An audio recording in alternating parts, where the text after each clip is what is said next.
শুনতে আমার কান টান জ্বালা পোড়া হয়ে গেছে গা। কোনো একটা কিছু তোমার কাছে চাইলে এই নাই সেই নাই, টাকা পয়সা নাই, জীবনে তুমি আমার কি দিতে পারছো? আমি যেমন হোক বিদেশ যাবো, আমার টাকা পয়সা ম্যানেজ করে দিবা। কই থেকে ম্যানেজ করে দেবো এটা তোমার ব্যাপার। চলো। ভাইটা মনে হয় অনেক কষ্ট পাইছে, যেমনি হোক ওর টাকা পয়সা ম্যানেজ করে দেওয়া লাগবো।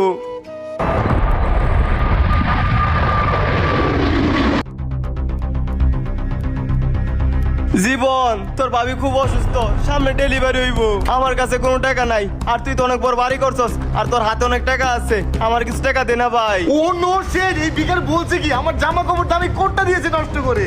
এই ভিখার, এই আমার বাসার সামনে কি? যাও দূরে যাও, যাও।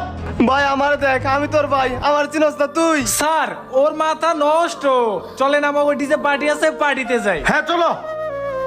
ভাই ভাই ভাই ভাই, আমার অনেক বড় লোক হয়ে গেছে, এখন আর গরিব বাইরে চিনে না, এখন 2 টাকার মালিক হয়েছে, এখন আমার আর চিনে না। যাই। স্যার আজকে ডিজে পার্টি